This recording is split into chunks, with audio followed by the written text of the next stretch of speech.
DMTV Info, votre chaîne d'information en temps réel. La politique, la santé, le sport, les faits de société, la musique, les rumeurs et bien plus encore. Vous découvrirez cela dans notre chaîne DMTV Info.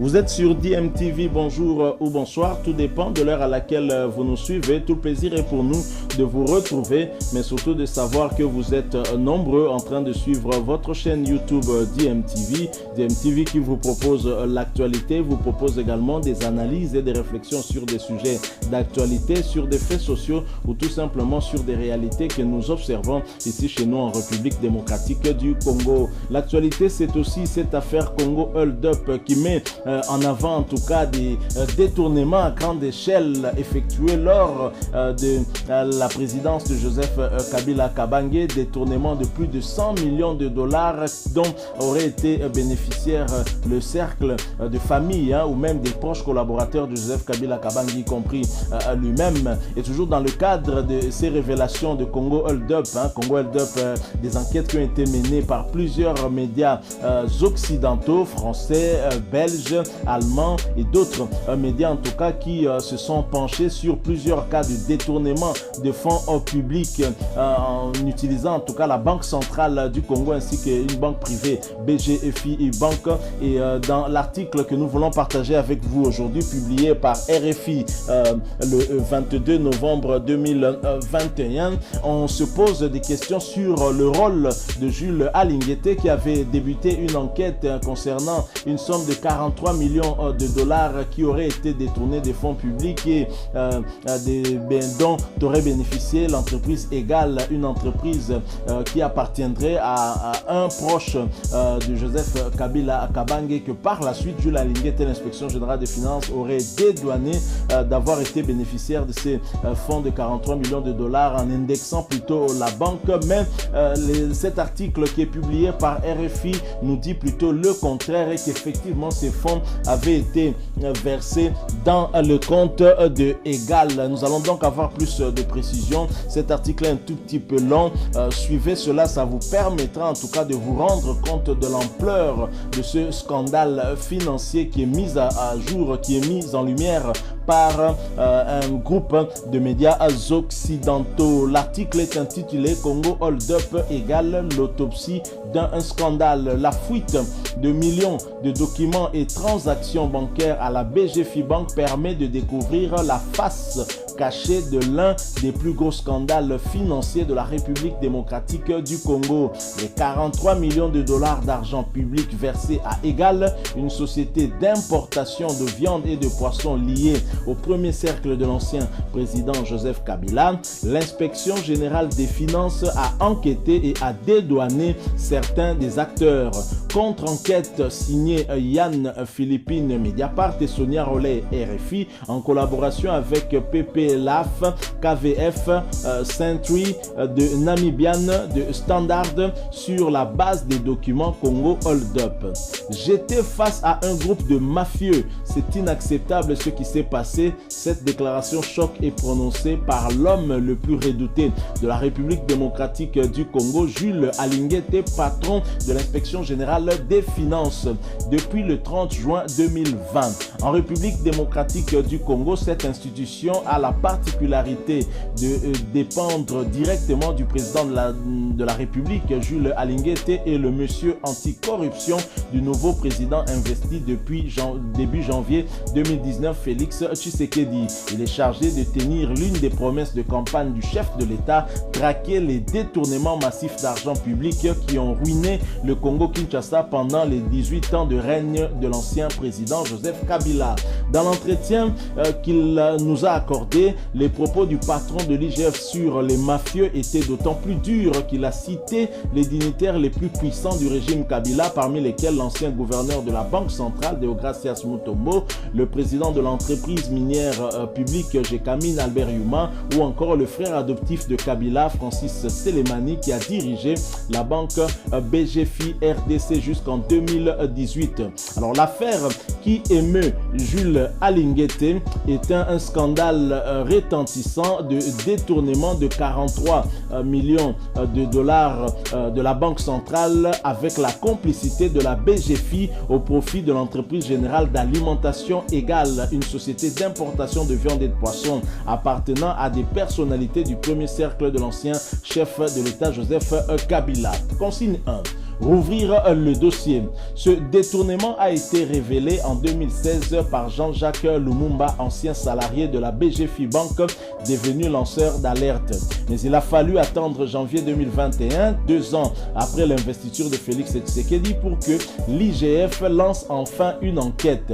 Jusque-là, comme il avait déclaré en 2019, le nouveau président se refusait à fouiner dans le passé, en particulier au sujet des affaires qui touchent d'un peu trop près à son prédécesseur, car la victoire de Félix Tshisekedi aux élections de 2018 reste entachée de graves irrégularités. Pour devenir président, il a dû passer un accord politique avec Kabila qui a conservé 2 ans de contrôle des principales institutions du pays. Mais au moment où Jules Alinguete ouvre son enquête en janvier 2021, rien ne va plus entre les alliés de 2018. Félix Tshisekedi a déjà pris le contrôle du Parlement et cherche à faire tomber le gouvernement issu des tractations avec le camp Kabila. Il souhaite aussi reprendre le contrôle de la Banque centrale du Congo, toujours sous le contrôle de son prédécesseur et de 2 de ses proches qui siègent au conseil d'administration. 4 mois plus tard, en avril 2021, le rapport final de l'IGF est bouclé. Ce document accablant que nous nous sommes procuré dénonce un montage savamment conçu pour opérer un détournement des deniers publics. Le rapport pointe la responsabilité partielle du gouverneur de la Banque centrale du Congo, Deogracias Mutombo, qui démissionnera 3 mois plus tard. Mais surprise, Jules Alinguete s'éloigne des conclusions de l'enquête de ses services. Il écrit aux directions d'Égal et de la BCC pour les dédouaner, rejetant toute la responsabilité à la BGFI. Certains de ces courriers sont publiés sur le site d'information politico.cd. Si le patron de l'IGF nous a accordé plus d'1 heure d'entretien, c'est parce que notre enquête Congo Hold Up, basée sur 3,5 millions de documents issus de la BGFI obtenus par Mediapart et l'ONG PPLAF, prouve le contraire. Égal a bien bénéficié en 2013 des 43 millions de fonds publics détournés et la BCC a viré cet argent. Notre enquête révèle aussi qu'Égal a reçu 34,6 millions de fonds supplémentaires d'origine inconnue qui ont pour la plupart transité par le compte de la BGFI à la Banque centrale, soit un total de plus de 77 millions de dollars de fonds suspects, dont, comme on le verra plus loin dans le texte, 6 millions ont bénéficié à Joseph Kabila et à son premier cercle. Jules Alinguete a-t-il voulu couvrir les éminents kabylistes qui peuplent ce dossier? Il le dément formellement. Je n'ai aucun intérêt à couvrir Égal, répond le patron de l'IGF. Il ajoute que le président Tshisekedi a été le seul à lui demander de rechercher la vérité dans cette affaire alors qu'il a souffert des pressions d'autres acteurs du dossier. Le patron de l'IGF dit ne pas avoir eu d'autre choix que de blanchir Égal et la BCC parce que la BGFI ne lui a pas fourni des documents qu'il avait demandé et a finalement endossé toute la responsabilité dans cette affaire. La banque a même accepté de rembourser les 43 millions à l'État alors qu'elle n'en a pas été la bénéficiaire. Dans sa réponse au projet Congo Hold Up, Jules Alinguete estime que la BGFI a sans doute voulu empêcher le gouvernement congolais de saisir les avoirs d'Égal face à un groupe de mafieux qui s'organise. Qu'est-ce que je peux faire? Ils arrêtent des stratégies pour donner l'impression qu'ils sont opposés, mais la BGFI égale Yuma, ce sont un même groupe de gens, a-t-il ajouté lors de notre entretien. Contacté, la BGFI, la BCC, Albert Yuma ainsi que Deogracias Mutombo n'ont pas répondu dans ses réponses écrites signées par son gérant Franck Tchibangu. Égal dément formellement avoir reçu de l'argent de la Banque centrale du Congo, rappelle avoir été mise hors de cause par l'IGF et refuse de répondre à nos questions car l'enquête judiciaire en cours revêt un caractère secret. Consigne 2. Identifier les responsables. Alors, les documents Congo Hold Up permettent de raconter pour la première fois l'histoire secrète de ce scandale d'État avec en toile de fond un enjeu vital. L'approvisionnement alimentaire de ce pays d'environ 100 millions d'habitants parmi les plus pauvres du monde où une personne sur trois souffre de malnutrition aiguë selon l'ONU. Selon un mémo interne à la BGFI, la société égale a été fondée en 2013 par des patriotes congolais désireux d'offrir à la population de la viande et du poisson moins cher et de meilleure qualité. Ces patriotes sont tous des intimes de Joseph Kabila selon des documents obtenus par l'ONG de Century, partenaire du projet Congo Hold Up.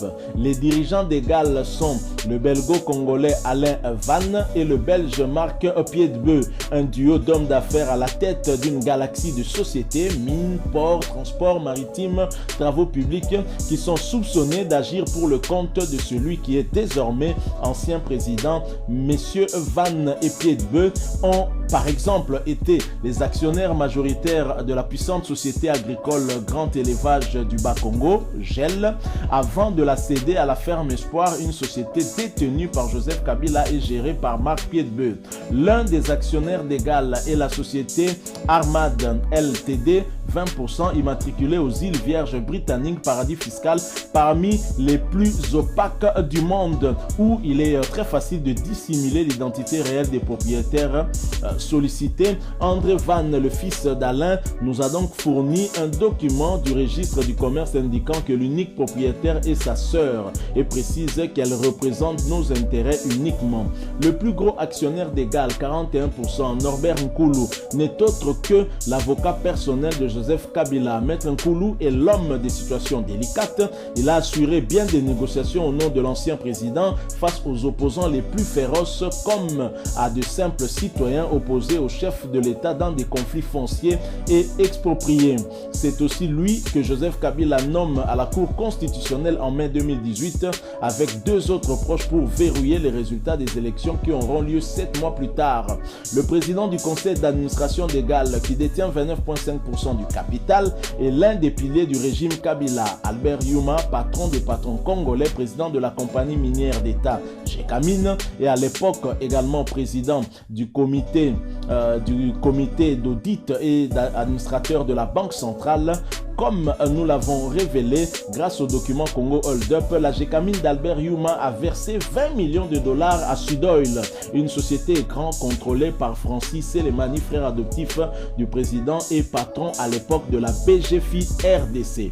Albert Yuma fait aussi rentrer à hauteur de 5% l'un de ses protégés, l'homme d'affaires Eric Monga, qui est depuis 2013 le patron des patrons dans la riche province minière du Katanga. Après 2 ans comme directeur général d'Égal, il a revendu ses parts en 2015.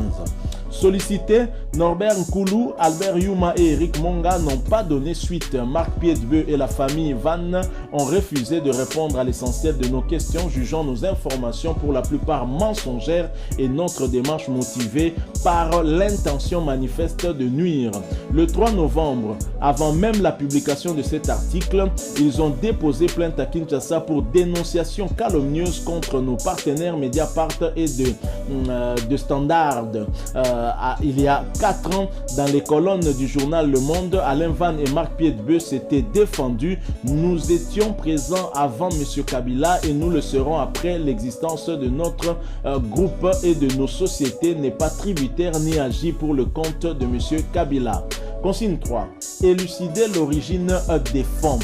En cet été 2013, l'objectif de cette équipe de choc est de conquérir un gros morceau du marché des importations alimentaires, alors dominé par les entreprises étrangères, au premier rang desquelles Orgaman, un groupe familial belge présent en RDC depuis plus de 70 ans.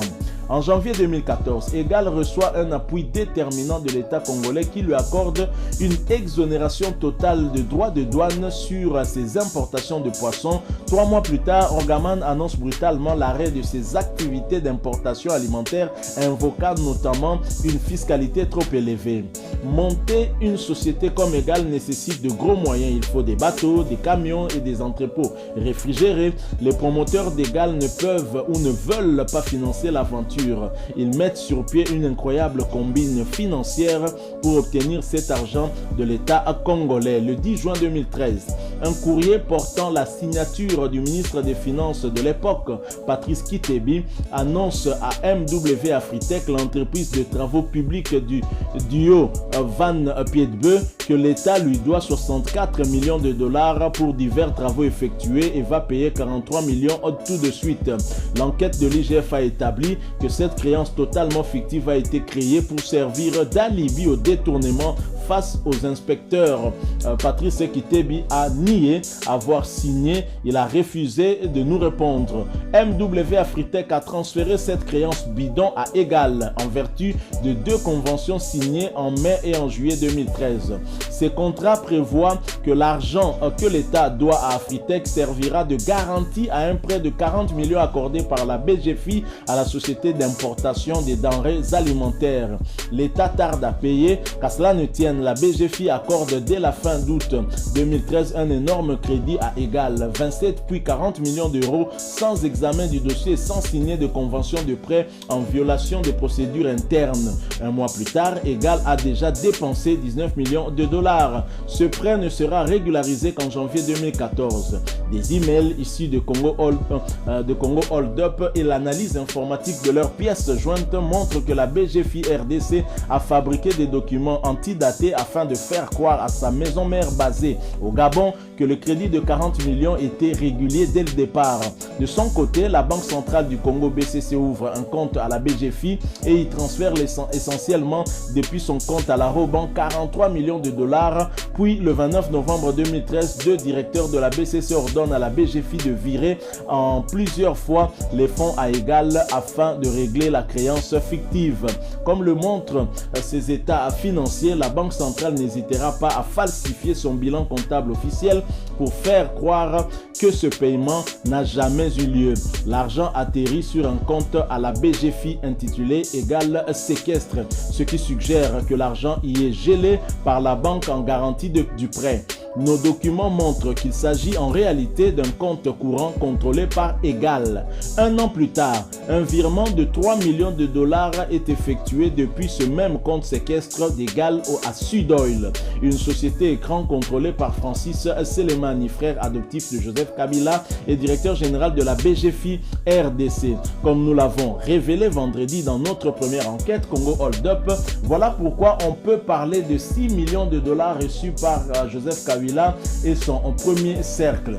Suite à l'apparition de cet article, Egal a démenti auprès de RFI affirmant que la société ne détient aucun compte dans aucune banque qui aurait opéré le virement évoqué en faveur de Sudoil. Nous avons pourtant les preuves que ce paiement a bien eu lieu le 3 octobre 2014. Le compte Egal séquestre a transféré 2 999 999,5 dollars à un compte technique de la BGFI baptisé virement en instance 3, lequel a viré les fonds le même jour à Sudoil. Egal disposait en parallèle d'un autre compte destiné uniquement à payer les investissements, lesquels encaissaient les prêts de la BGFI garantis par les fonds fournis par la Banque centrale. Le montage semble avoir été conçu pour que le compte séquestre alimenté par les fonds publics détournés ne règle pas directement les dépenses d'Egal. L'opération a vite tourné au cauchemar pour la banque. Egal a connu une croissance stratosphérique avec un chiffre d'affaires de 70 millions de dollars en 2015, 2 ans et demi après son lancement. Mais l'entreprise dépense tellement l'argent sur son compte d'investissement qu'elle est incapable de rembourser les prêts.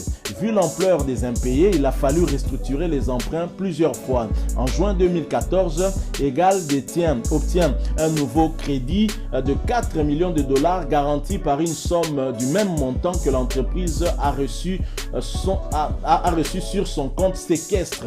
L'argent vient d'un compte non spécifié à la Roban Bank? S'agissait-il du compte de la Banque centrale à la Robank qui avait déjà fourni la majorité des 43 millions un an plus tôt?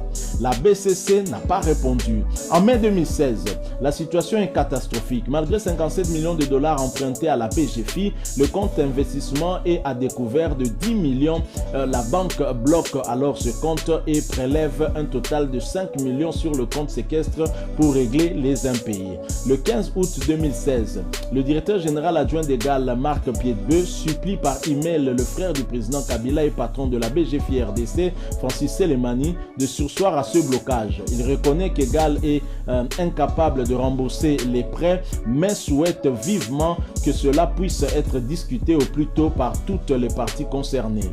Je ne maîtrise pas tout, loin de là, insiste-t-il, comme pour rappeler qu'Egal est contrôlé par des très proches du président Kabila.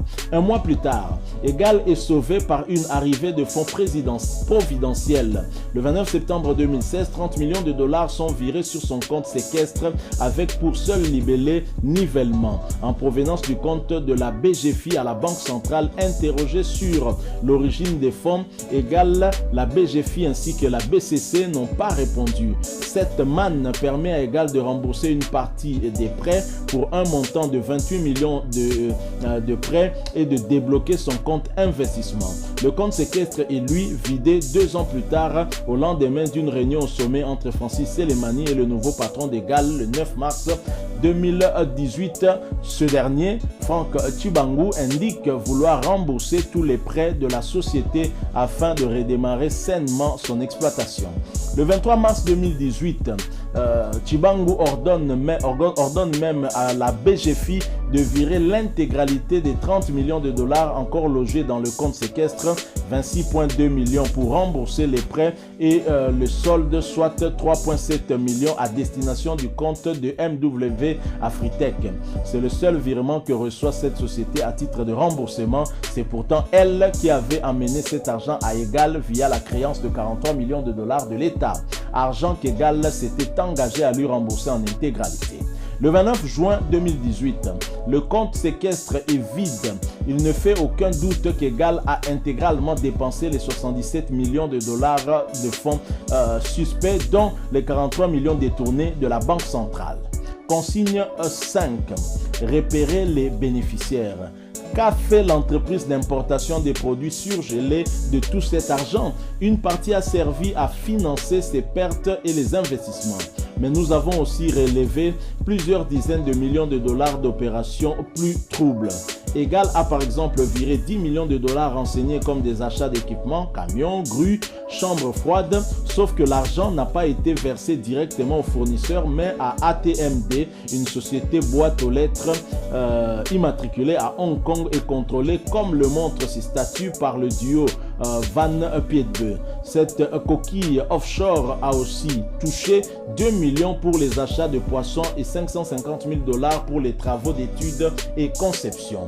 Egal a aussi versé la somme colossale de 37,5 millions de dollars à la société Samaki Fishing basée en Namibie, le principal pays où Egal se fournit en poissons. Au conseil d'administration de Samaki, on retrouve l'un des 3 piliers d'Egal, Albert Yuma, Eric Monga et Marc Piedbeu, ainsi que Addis et Martha Tilaoun. Un couple très proche du parti au pouvoir à Windhoek qui contrôle le puissant conglomérat namibien United Africa Group UAG. Il arrive à Addis de jouer les intermédiaires avec des groupes étrangers, ce qui lui a valu d'apparaître dans le dossier judiciaire de l'affaire Uramine.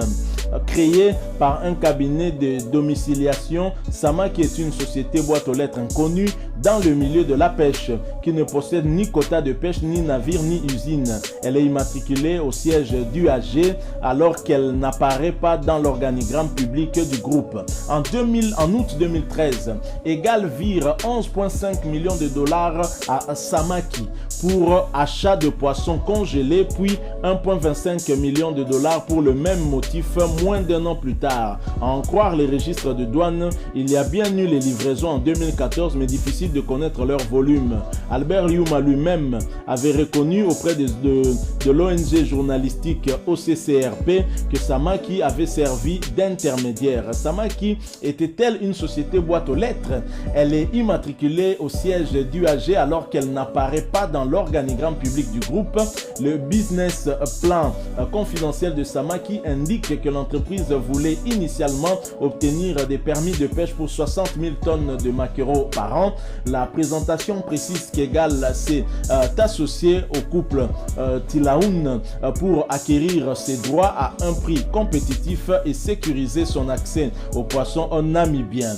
En l'espace d'un an, entre août 2014 et août 2015, Egal vire 19,5 millions supplémentaires à Samaki avec pour justification paiement des charges d'exploitation. Aucun des protagonistes n'a accepté de nous répondre au sujet de la destination finale des fonds.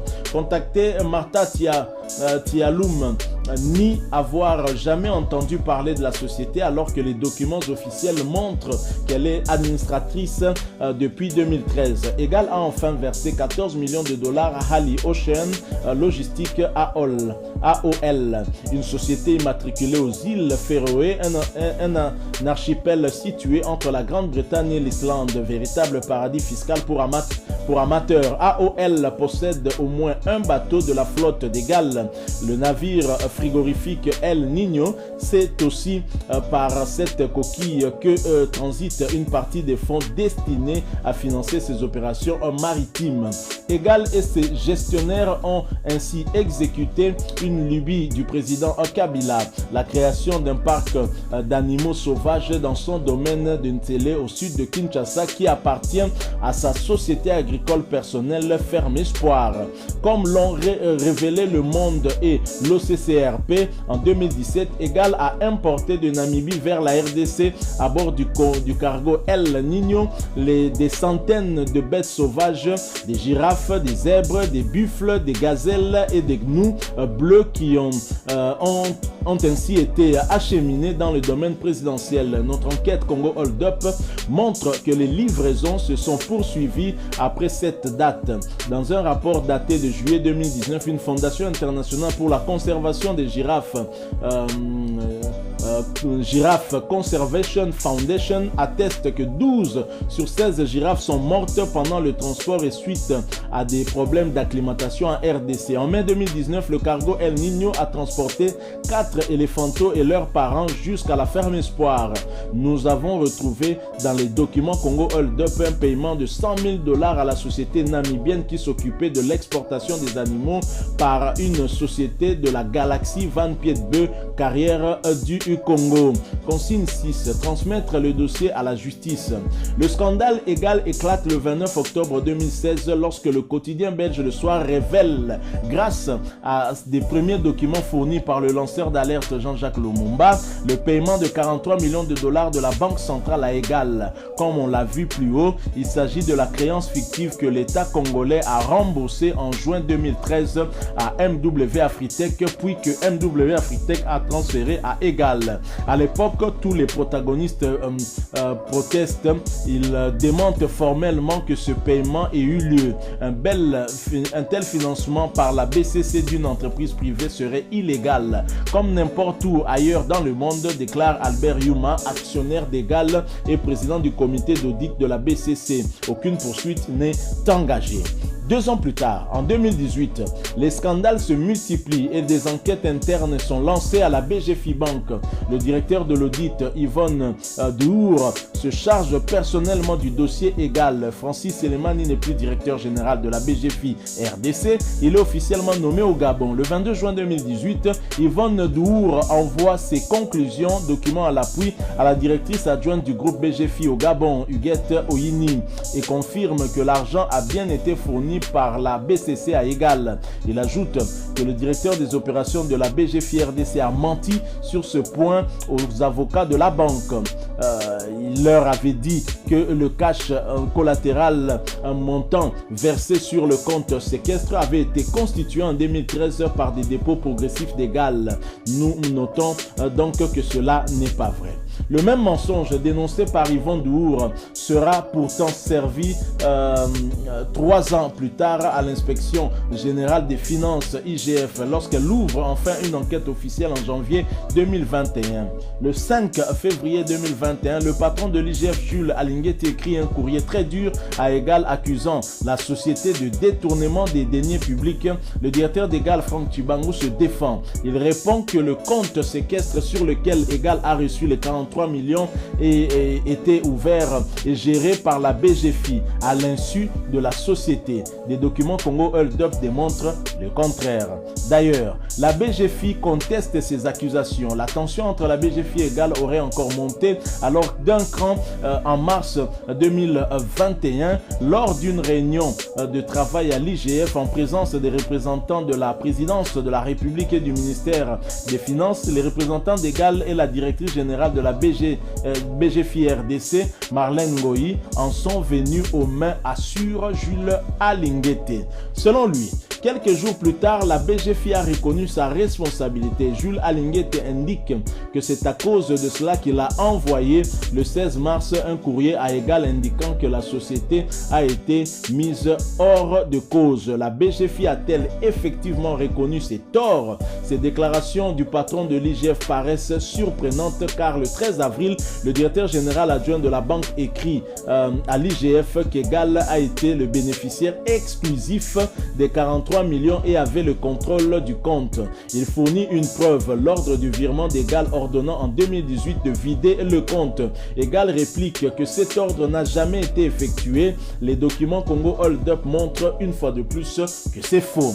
Pourtant, le patron de l'IGF insiste. La BGFI aurait craqué à nouveau, admis sa responsabilité définitivement cette fois et accepté de rembourser. Alors qu'elle disposait de documents montrant qu'elle était seulement complice du détournement, on a demandé à la BGFI de nous donner tous les documents. Elle ne nous les a jamais donnés, indique Jules Alinguete. J'ai atteint mon objectif qui est de récupérer l'argent de l'État. La BGFI aurait même accepté de rembourser. Pour preuve, Jules Alinguete fournit un document daté du 25 octobre 2021 dans lequel l'avocat de la BGFI écrit à la BCC pour réclamer un échelonnement de paiement avec un premier versement prévu en novembre. Pourquoi la BGFI a-t-elle accepté de porter le chapeau? Interrogé, la BGFI RDC et sa patronne de l'époque Marlène Ngoyi n'ont pas donné suite. Du côté de la Banque centrale, après l'envoi du rapport à la présidence, Deogracias Mutombo, gouverneur de la BCC, et Albert Yuma, par ailleurs actionnaire d'Egal, ont tous deux démissionné du conseil d'administration de la banque des banques. Pour M. Yuma, sa démission était une exigence officieuse du Fonds monétaire international FMI depuis 3 ans au vu du conflit d'intérêts évident. Il était le patron de la GECAMINE. Ces démissions ont ouvert la voie à la signature d'un programme de 3 ans avec l'institution financière internationale et d'un prêt d'1,5 milliard de dollars. Interrogé sur sa gestion de l'affaire Egal, la présidence de Félix Tshisekedi, qui a participé aux réunions clés, assure n'avoir fait aucune pression et rappelle que ce n'est pas à la présidence d'engager des poursuites. Pour toutes les questions sur le fond du dossier, elle renvoie aux réponses apportées par le patron de l'IGF et confirme que son dossier a été transmis à la justice.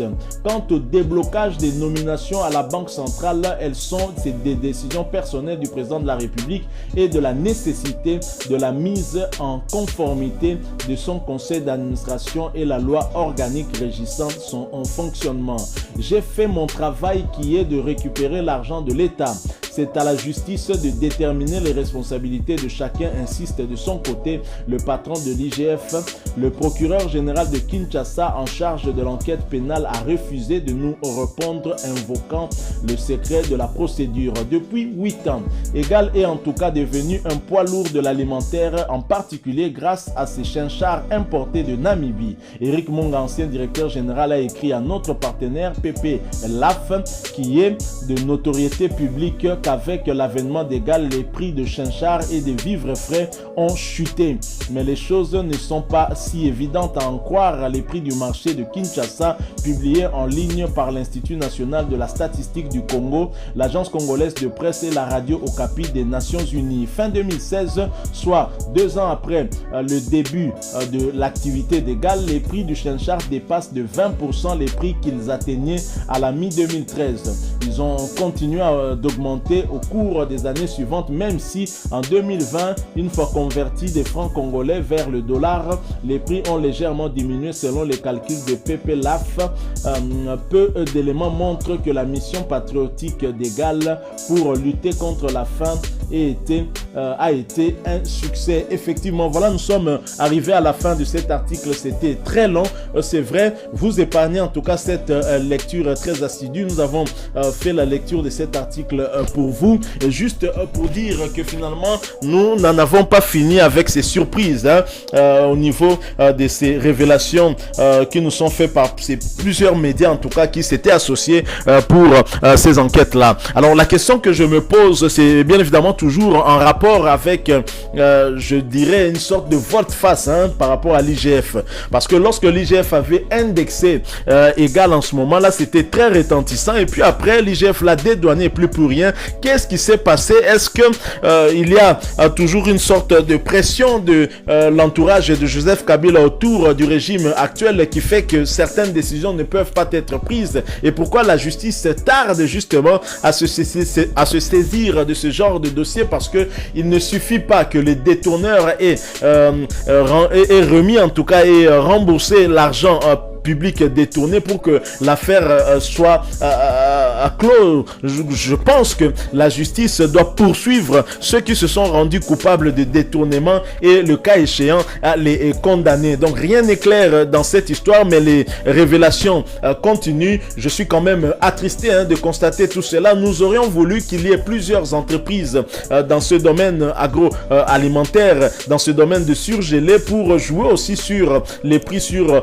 le marché. Cette exclusivité qu'a Égal aujourd'hui, c'est ce qui a mis en difficulté justement la décision du gouvernement de baisser les prix des surgelés. Je pense que tout cela a été calculé et c'est vraiment bien dommage. Alors nous allons revenir sur cette affaire de Congo Hold Up à chaque fois qu'il y aura des révélations supplémentaires. Nous espérons que celui-ci vous aura intéressé, vous aura permis d'en connaître un peu plus de certains détails sur cette affaire aujourd'hui, particulièrement au fond qu'aurait bénéficié cette société Égal, qui de plus n'a pas permis en tout cas aux Congolais de manger moins cher malheureusement, et pourtant ils se sont servis de l'argent public, l'argent des contribuables congolais. Merci à vous qui nous avez suivis. Si vous avez aimé ce sujet, laissez-nous un maximum de j'aime. Merci de partager avec nous aussi en commentaire votre point de vue. Abonnez-vous si vous êtes nouveau ou ancien que vous ne vous êtes pas encore abonné. N'oubliez pas d'activer la petite cloche de notification. Cliquez tout simplement sur celle que vous verrez apparaître. Elle vous permettra de ne plus rien manquer des prochaines vidéos